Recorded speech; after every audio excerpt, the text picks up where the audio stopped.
7 years ago, a new channel emerged onto YouTube. The next day, a trailer was released. It promised a movie, a fan-made movie, based on one of the most beloved internet animations of all time. The release date was to be 2014.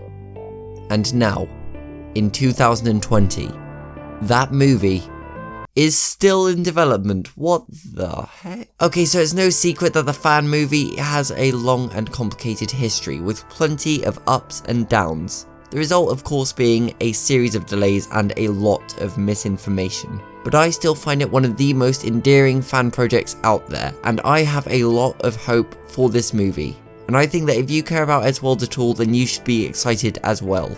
With all that said, it can be hard to grasp what exactly the Eddsworld fan movie is. And with such a long development period comes a lot of complexities that can be difficult to wrap your head around. So I've worked with the folks over at the Eddsworld Fan Movie to give you this definitive history of the projects and showcase some of the good that's going on over there. This isn't a sponsored video or anything like that, I just think that this is an interesting topic and they definitely deserve the exposure. For those of you, for whatever reason, have no idea what I'm talking about, the Eddsworld Fan Movie YouTube channel is a project which has been ongoing since 2013, originally created with the goal of making a full-length animated film produced by friends and Edheads alike. The channel has over 150,000 subscribers right now, so it obviously has a lot of hype surrounding it. Over the past 7 years or so, the project has undergone 3 distinct phases of development, beginning of course with Mark Lavolo. In 2013, Mark had the brilliant idea to create a full-length Eddsworld movie as a way of celebrating the show's 10th anniversary.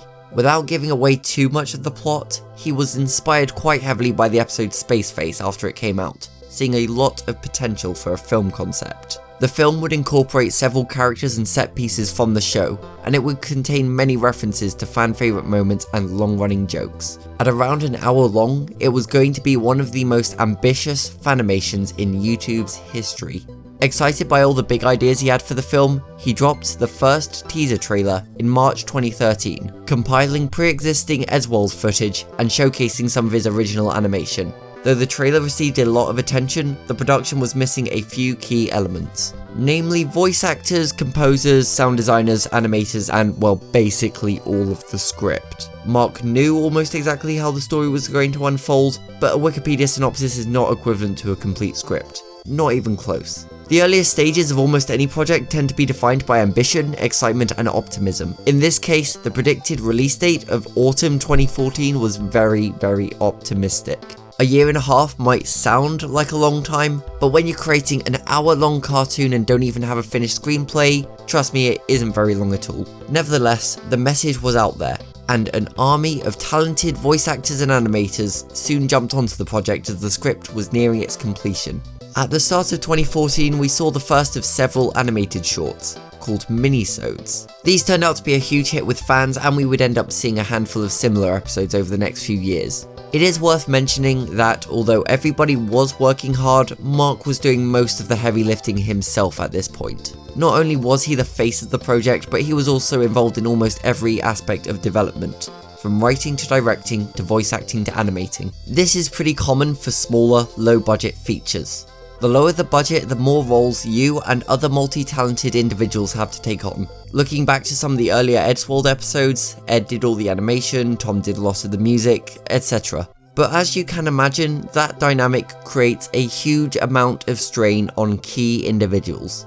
Though Mark desperately wanted to have the film out by 2014, it was becoming increasingly obvious that such a goal was more or less unobtainable were the film to achieve any level of quality. Coupled with a number of animators and other crew members leaving production due to creative differences, it was clear that the film had to be delayed. About midway through 2014, Mark posted an update to Facebook saying that the production was going on hiatus and the release date had been pushed back to whenever the film was ready. The co-producer Jonah, who had also been in it from the beginning, left production at this time, and Billy Crinton took over as the co-producer and lead animator. It's not all bad news though, as they did manage to bank an interview with the man himself, Matt Hargreaves. Though the show isn't and has never been endorsed by Eddsworld Official, they managed to conduct interviews with most of the original voice cast at one point or another. Over the next few years, the project really gained traction. Breakout successes such as the Mystery of Tom's Eyes and the now unlisted Ice Bucket Challenge video really helped to elevate the project to a place of notoriety, and production was coming along rather nicely. In 2016, Mark and Billy even got to work on the show. They animated the flashback sequence in the end part 1. In 2017, they uploaded their longest and most controversial minisode to date, Best of Both Worlds, bringing in a huge number of new fans to the channel. The short was very polarizing and received praise for some elements like the animation and voice acting, as well as criticism regarding the story and the portrayal of certain characters. I made an entire video just about that episode and its deletion. And though that video isn't perfect, it will give you a good idea of how important Best of Both Worlds was in shaping the project's future. Think of it as a chance for the team to get it wrong and learn from those mistakes in order to get it right when it matters.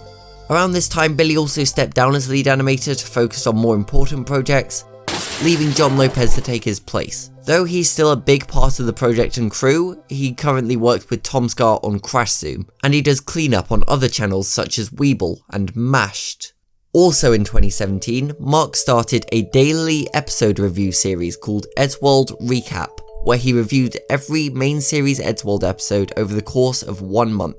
He also hosted a podcast where he talked with other cast members and interviewed the team behind the official show. And he hosted live streams where he illustrated promotional images and scenes from the film.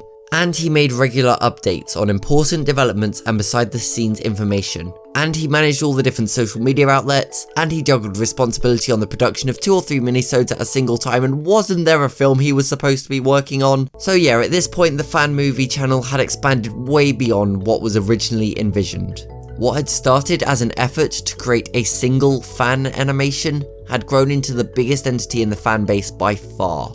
An entire channel dedicated to the show with the promise of a film as a constant running through it from the very beginning. And obviously, Mark wasn't doing all the work by himself. No movie is a one-man effort, and plenty of talented individuals were working as hard as they possibly could on the film. But it was clear that they were experiencing some development issues.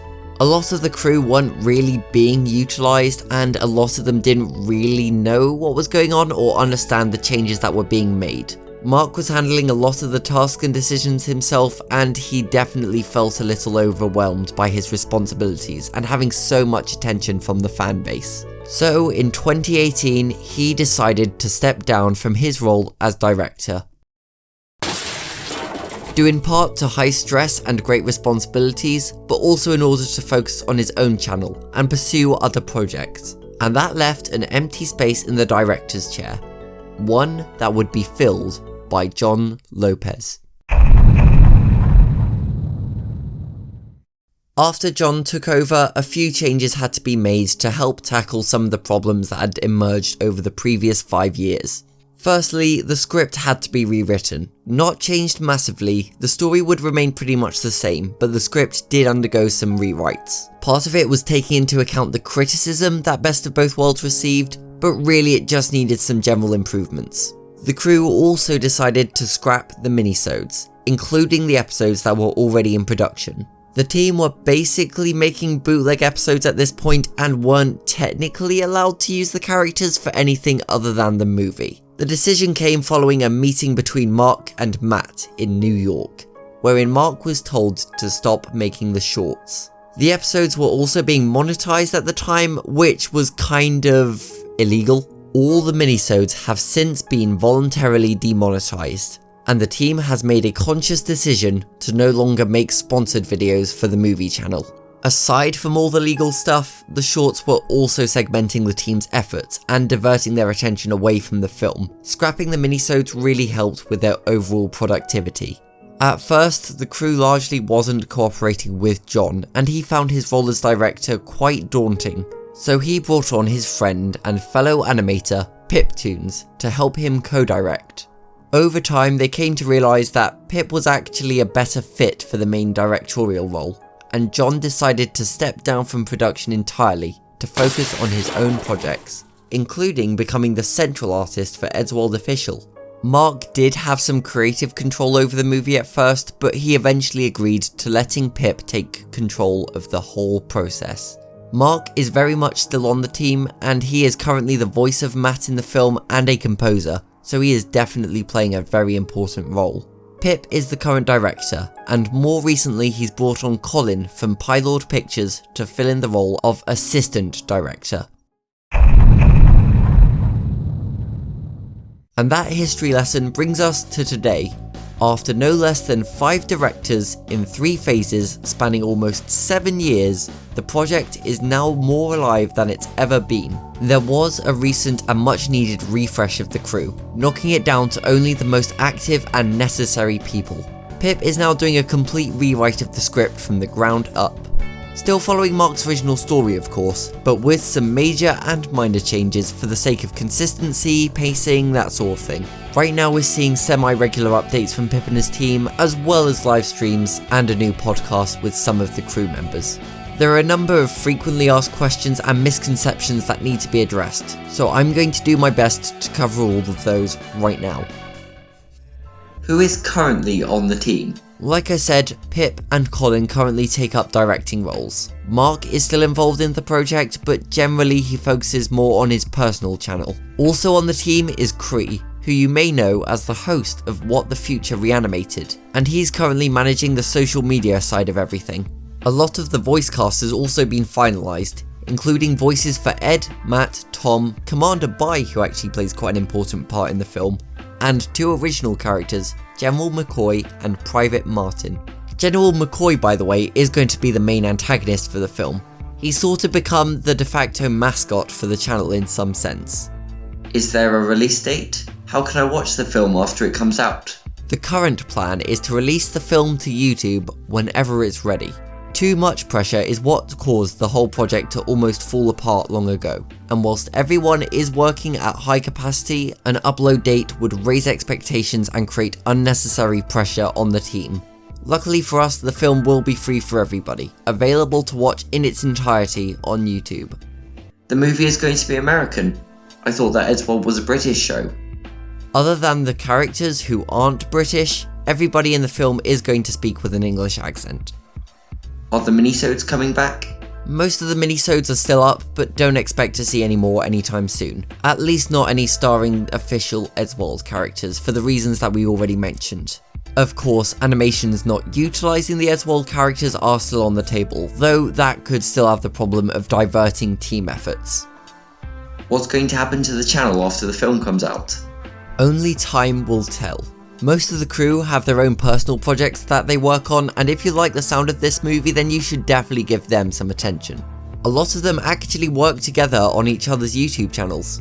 Collin and Pip work on John's show, John and Pip work on Collin's show, and all 3 are working on Eddsworld Official as artists and animators. And that's just to name a few. In terms of the fan movie channel, we'll just have to wait to see what's in store. How can I support the creation of the film?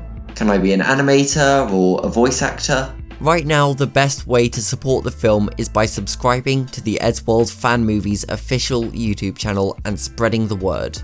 They've got a full crew working at max capacity, so they aren't currently hiring. If, for whatever reason, there are any job openings though, the best way to hear about them is by following the team over at Twitter and YouTube, where you'll also find regular updates and behind the scenes awesomeness. And of course, there is that one question that gets asked more than almost any other. Everybody wants to know about that one specific character, and so far the team has been quite reluctant to give us any information. But today, for the first time ever, I can answer that question once and for all. Helicard is not going to be in the film. Sorry, Helicard.